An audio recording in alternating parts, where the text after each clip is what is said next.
Tanong lang po, ano ang magpapasaya sa iyo? What will make you happy? Ang number one dyan na sagot, pera. Amen? Sino pong gusto ng pera? Dalawang kamay, itaas. Lahat. Dito na. But the question is, will money make you forever happy?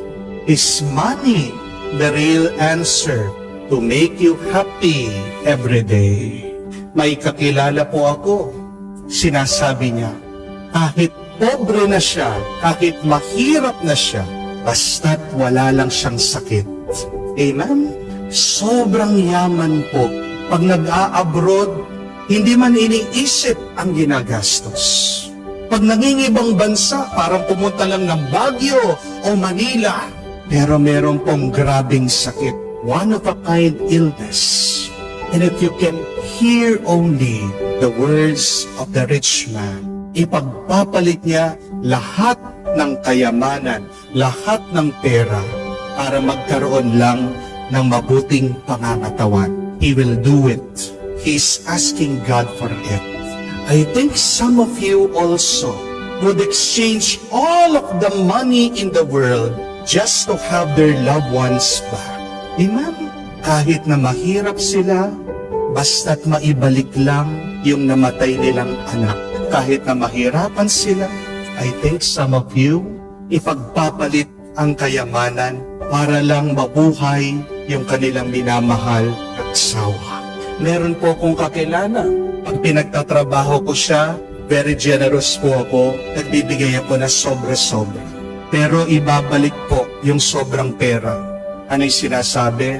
Father, masusunog na po ang kaluluwa ko dyan. See, there are people who believe that happiness can be found beyond having money, having wealth. Amen? Anong magpapasaya sa'yo? Ari-arian? Yung inaasam mo na damit, panaginip mong sasakyan, pinapangarap mong bahay? Nung po nag-aaral ako, ang panaginip ko, magkaroon ng original na sapatos. Dahil mahirap lang po kami, ang nabibili lang po ng aking magulang, imitation na rubber shoes. Ilang buwan lang po, nagsasalita na yung sapatos ko. Bumubuka ka na. Kasi po, fake. Pag pumapasok ako, nahihiya po ako, tinatakpan ko yung aking mga sapatos kasi yung mga kaklase ko, mayayaman, ang gaganda po ng rubber shoes. Original. Adidas, Nike, Jordan. Ako po, fake. Sa bangketa lang po binibili ng aking ina. Pero alam niyo po, ayong pari na ako, hindi po ako bumibili ng sapatos. Akong binibigyan. Ang dami ko pong sapatos. Hindi ko man nasusuot. Siyempre, pangit naman, makikita mo yung pare, no? Naka-rubber shoes. Nakadamit mong pare, tapos rubber shoes. Ano yun? Maglalaro ng basketball dito sa altar? Pero, napansin ko, kahit sangkaterba na, itong aking mga sapatos, hindi ko po binili binigay sa akin. Original, ang gaganda po. Bakit hindi ako masaya? Sabi ko sa sarili ko, di ba ito yung pangarap mo? But I do not find any peace and fulfillment. Inaalikabukan lang po, nadudumihan lang doon sa cabinet. What will make you happy? Sigurado yung iba sasabihin nila, Father, yung walang problema. Okay, yung retired ka na. Huwag lang retarded, ha? Retired. Merong mga iba retired, wala nang ginagawa. Naiinip. Hindi nila alam kung anong gagawin nila. Maghapon, nauubos nila yung mga pinapanood sa TV, lumabas na, alam na lahat ng mga chismis na kapitbahay. Retired, walang problema, magpapahinga na lang. Pero, hindi masaya. Ano talaga ang makakapagbigay ng tuwa sa atin?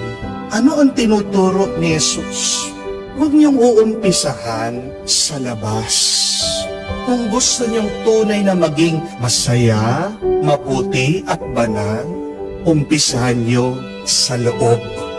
Binibigyan tayo ng babala ng Panginoon. Tingnan nyo nga itong mga Pariseo. Buong buhay nila, ang ginagawa nila, pagpapakitang tao, pagpapapogi, pagpapasikap. Pero ano yung ginamit na larawan ng Panginoon? Sila'y mga magagandang libingan, pero bulok ang kalooban. Happiness is not found on the outside. Happiness begins within.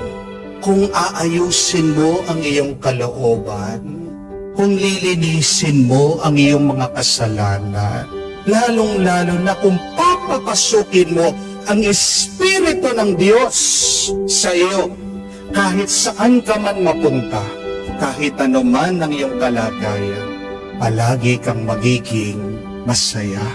Remember that, my dear friends. Begin within, not outside. Happiness is not something that you attain. Happiness is something that you choose. Happiness is a state of being. Nag-uumpisa sa loob.